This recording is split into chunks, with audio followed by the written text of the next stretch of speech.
Guys इस कहानी की स्टार्टिंग होती है एक रेन नाम के लड़के से, जो कि दरअसल एक बीस टेमर होता है। एंड एक बीस टेमर का काम होता है दूसरे जानवरों के साथ कॉन्ट्रैक्ट बनाना एंड फिर उनका अपने कामों के लिए यूज करना। एंड ये बंदा इसी काम में काफी ज्यादा टैलेंटेड होता है एंड इसी वजह से वो एक स्क्वाड का मेंबर होता है, जिसमें कि उसका काम वैसे तो किलिंग होता है, बट फिर भी वो एक सामान को दूसरे सामान तक ले जाने में हेल्प करता है। बट आज अचानक से इसके सारे मेंबर्स इसे अपने पास बुलाते हैं एंड बोलते हैं कि हाँ तो रेन, तुम यहाँ से चले जाओ, हमें तुम्हारी और जरूरत नहीं है। क्या क्या तुम मेरे साथ प्रैंक कर रहे हो?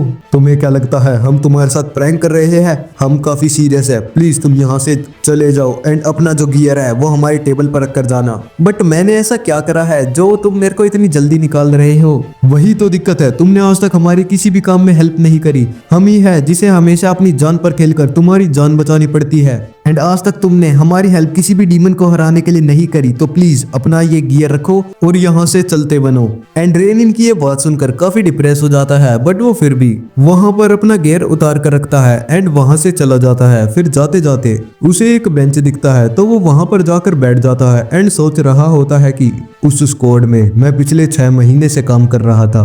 मुझे लगता था कि इस दुनिया में फाइनली मुझे एक जगह मिल गई है जहां पर मैं अपना टैलेंट यूज कर सकता हूं, बट मैंने कभी ऐसा नहीं सोचा था कि वे लोग मेरे बारे में कुछ ऐसा सोचते होंगे। मुझे हमेशा से ऐसा लगता था कि वे लोग मुझे हमेशा मोटिवेट करते हैं, बट आज पता चल रहा है उन्होंने ये सारी बातें सरकाज़म में कही थी। तो अब मैं क्या काम कर सकता हूँ? ना ही मेरे पास कोई गियर है, ना ही मेरे पास कोई पैसे।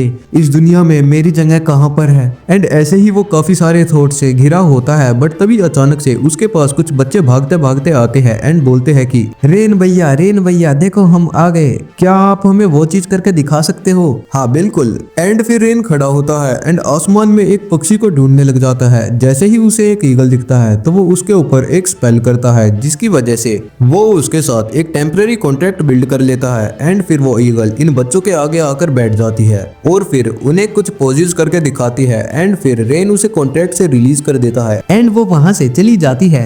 अरे भैया, आपने उसे इतनी जल्दी क्यों भेज दिया? वो मैंने नहीं भेजा, दरअसल जो हमने कॉन्ट्रैक्ट करा था वो एक टेम्पररी कॉन्ट्रैक्ट होता है एंड एक टेम्पररी कॉन्ट्रैक्ट बिल्ड करने के बाद जो उसकी वैलिडिटी होती है वो कुछ सेकंड्स के लिए ही होती है, क्योंकि मैंने उस जानवर को अच्छे से नहीं जाना था एंड हम दोनों के बीच में कुछ ट्रस्ट भी नहीं था, तो इसी वजह से वो जल्दी से रिलीज हो गया।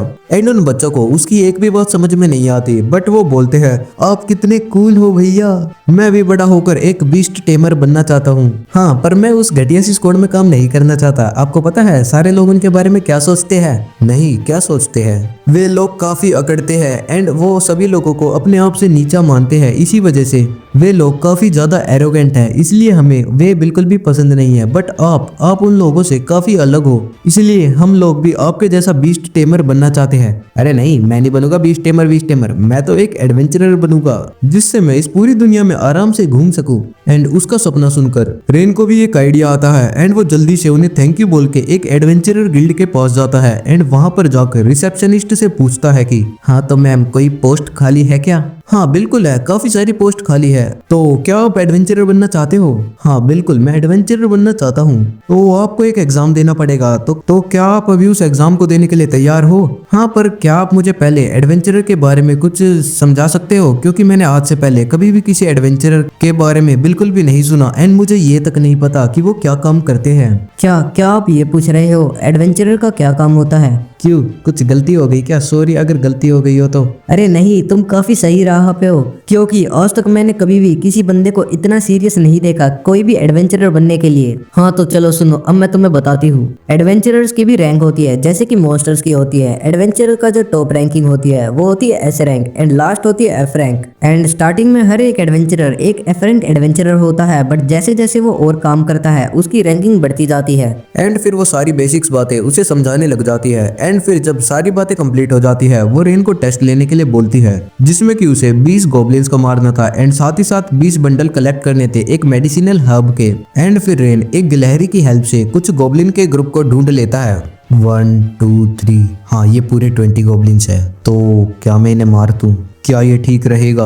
बट आज से पहले मैंने किसी भी जानवर या फिर बीस्ट को नहीं मारा, कुछ नहीं, बट मुझे जीने के लिए ऐसा करना होगा। एंड फिर वो अपना चाकू उठाता है एंड फिर इन गॉब्लिन्स की तरफ काफी स्पीड से बढ़ता है एंड एक एक करके सारे गॉब्लिन्स को मारने लग जाता है। एंड जैसे ही वो किसी गॉब्लिन को मारता है वो एक माना स्टोन में कन्वर्ट हो जाता है। एंड एग्जाम क्लियर करने के लिए इसे ऐसे 20 माना स्टोन्स चाहिए थे एंड इन्हें कलेक्ट करने के लिए वो सारे गॉब्लिन्स को एक एक करके मार देता है और फिर उन्हें मारने के बाद वो सारे माना स्टोन्स को कलेक्ट करता है एंड फिर अपनी एक पोटली में उसे डालने लग जाता है और फिर सोचता है कि चलो अब बस एक काम और रह गया, उन हर्ब्स को कलेक्ट करना। बट तभी इससे पहले वो आगे बढ़ता उसे एक आवाज सुनाई देती है जो कि किसी लड़की के चिल्लाने की आवाज लग रही थी। तो वो जल्दी से उस आवाज की डायरेक्शन में भागता है जो कि जंगल के बीचों बीच से आ रही थी और वो जैसे ही वहां पर जाकर देखता है तो उसे दिखता है एक किलर वुल्फ जो कि एक लड़की पर हमला करने वाला होता है। एंड वो सोचता है कि क्यों ना मैं इस लड़की को बचा लूं। फिर वो अपना चाकू उठाता है बट वो काफी ज्यादा घबरा रहा होता है क्योंकि ये जो वुल्फ था इसकी रैंक कम से कम सी रैंक होगी एंड ये काफी खतरनाक बीस्ट होते हैं। बट फिर भी वो उस लड़की को बचाने के लिए उस पर हमला करता है एंड वो कूद कर उस वुल्फ पे अपना चाकू मारने की कोशिश करता है बट उसका जो चाकू था वो टूट जाता है। अरे नहीं, अब मैं क्या करूंगा? बट कुछ नहीं, आखिरकार मैंने एक काफी बहादुरी का काम करा है, क्यों ना मैं मरने से पहले इस लड़की को बचा लूं।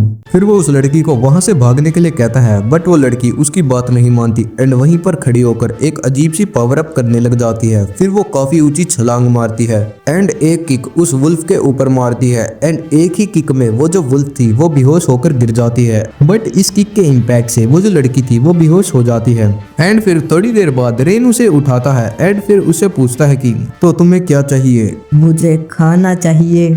एंड फिर रेन उसे काफी सारा खाना खिलाता है और फिर उसकी तरफ अच्छे से देखता है जो कि उसे काफी अजीब लग रहा था क्योंकि वो लड़की एक एंडेंजर्ड स्पीशीज की तरह लग रही थी। फिर वो लड़की उसे बताती है कि दरअसल मेरा नाम है कॉनडे एंड मैं एक कैट स्पिरिट हूँ। हाँ तो कॉनडे, क्या मैं जान सकता हूँ तुम यहाँ पर क्या कर रही थी? वो मेरे को विलेज में काफी ज्यादा अकेला फील होता था तो मैंने सोचा क्यों ना मैं एक बार इस दुनिया को घूम लेऊं, तो इसलिए मैं यहाँ पर आई थी। बट उस किलर वुल्फ ने मेरे पर हमला करा एंड सही टाइम पर तुम मुझे बचाने के लिए आ गए। वैसे मैंने तुम्हें बताया नहीं था। अरे झूठ मत बोलो, तुमने ही मुझे बचाया था। अगर तुम मुझे खाना नहीं देते तो मैं भी जिंदा नहीं रहती।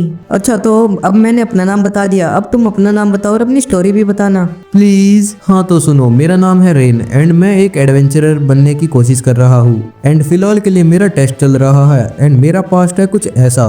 एंड वो अपनी सारी स्टोरी बता देता है जिसे सुनकर उस कॉनडे को काफी ज्यादा गुस्सा आता है और वो बोलती है कि मुझे तुम अपने स्क्वाड मेंबर्स के पास ले जाओ, मैं उन्हें छोड़ूंगी नहीं। उनकी हिम्मत कैसे हो गई तुम्हारे जैसे एक काफी काबिल बीस्ट टेमर को अपनी स्क्वाड से निकालने की। बट रेन उसे शांत करता है एंड बोलता है कि अरे कोई दिक्कत नहीं है, मैं तो खुद ही सोच रहा था उनकी स्क्वाड से बाहर आने का ताकि मैं एक एडवेंचरर बन जाऊँ। हाँ तो रेन, तुम एक बीस्ट टेमर हो है ना? हाँ हूँ। तो क्या तुम मेरे को भी टेम कर सकते हो? तुम्हें टेम, क्या ये करना ठीक रहेगा? हाँ बिल्कुल, मैं तुम्हें खुद परमिशन दे रही हूँ मेरे को टेम करने की। बट मुझे नहीं लगता ये ठीक रहेगा। अरे बिल्कुल ठीक रहेगा, मैं बोल रही हूँ ना मुझे टेम करो। ठीक है, मैं एक बार ट्राई करके देखता हूँ। एंड फिर वो अपने अंगूठे को बाइट करता है एंड उसके जो ब्लड था उससे वो एक परमानेंट कॉन्ट्रैक्ट बिल्ड करने की कोशिश करता है एंड इसी प्रोसेस में वो कॉनेडे से उसका नाम पूछता है एंड कॉनेडे जैसे ही अपना नाम बताती है वैसे ही वो कॉन्ट्रैक्ट कंप्लीट हो जाता है। और अब कॉनेडे पूछती है तो क्या तुमने मुझे टेम कर लिया? हाँ, अपने हाथ पर देखो, ये जो मार्क है ये हमारे कॉन्ट्रैक्ट की निशानी है। एंड कॉनेडे को यकीन नहीं हो रहा होता कि एक बीस्ट टेमर ने उसे टेम कर लिया क्योंकि ये एक स्पेशल टाइप की स्पिरिट है। एंड फिर कॉनेडे रेन को उसके टेस्ट के बारे में याद दिलाती है एंड रेन जल्दी से जाता है और एक खरगोश को ढूंढकर उसके साथ एक टेम्पररी कॉन्ट्रैक्ट बिल्ड कर लेता है। तुमने उसके साथ एक कॉन्ट्रैक्ट क्यों बिल्ड करा? दिक्कत वाली बात नहीं है, वो तो बस एक टेम्पररी कॉन्ट्रैक्ट है। हाँ, उसके बाद मैं उसे पक्का रिलीज कर दूंगा, अभी तुम ये देखो। एंड फिर वो खरगोश अपने साथ काफी सारे दोस्तों को बुलाकर लाता है एंड फिर रेन देखते ही देखते उन सारे खरगोशों के साथ कॉन्ट्रैक्ट कर लेता है और फिर उन्हें समझाता है कि तुम्हें ऐसी हर्ब्स कलेक्ट करनी है एंड भूल कर भी उन्हें खा मत लेना क्योंकि ये थोड़ी पॉइजनस होती है। और फिर वो सारे खरगोश जाकर एक एक करके उन हर्ब्स को कलेक्ट करने लग जाते हैं। बट कॉनेडे रेन पर चिल्लाते हुए बोलती है कि तुमने अभी इन सब के साथ एक टेम्पररी कॉन्ट्रैक्ट बिल्ड करा? हाँ, इसमें कौन सी बड़ी बात है? बड़ी बात तुम्हें क्या लग रहा है ये कोई छोटी बात है? तुमने अभी अभी एक स्पेशल स्पिरिट के साथ कॉन्ट्रैक्ट बिल्ड करा है एंड मेरी स्पिरिट इतनी पावरफुल है कि तुमने अगर मेरे साथ कॉन्टैक्ट बिल्ड करा है तो उसके बाद तुम लगभग 2 दिनों तक किसी भी जानवर या इंसान के साथ कॉन्टैक्ट बिल्ड नहीं कर सकते, बट फिर भी तुमने इतने सारे खरगोशों के साथ इतनी जल्दी कॉन्टैक्ट बिल्ड कर लिया। हाँ पर ये तो नॉर्मल सी बात है ना। अरे नहीं, ये नॉर्मल बात नहीं है, तुम काफी पावरफुल हो। जब ही तो सोचो तुमने मुझे उस वुल्फ से कैसे बचा लिया।